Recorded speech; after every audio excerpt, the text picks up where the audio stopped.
Tennis cricket sports फेडरेशनच्या अध्यक्षपदी खासदार डॉक्टर श्रीकांत शिंदे यांची निवड करण्यात आली आहे.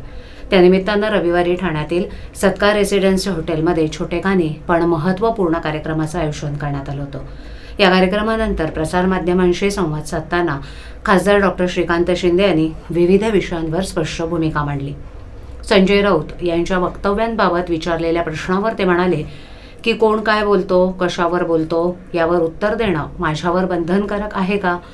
संजय राऊत काही बोलले म्हणून प्रत्येक वेळेला प्रतिक्रिया देणं गरजेचं नाही.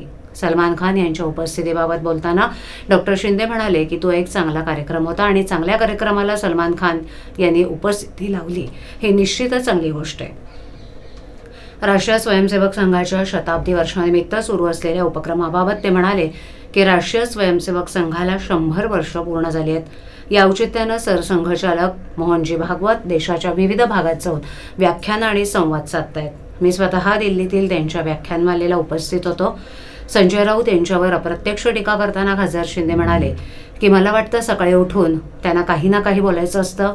टेनिस क्रिकेट स्पोर्ट्स फेडरेशनच्या अध्यक्षपदी झालेल्या या निवडीमुळे क्रीडा क्षेत्रात नव्या घडामोडींना चालना मिळेल असा विश्वास त्यांनी यावेळेला उपस्थितांनी व्यक्त केला.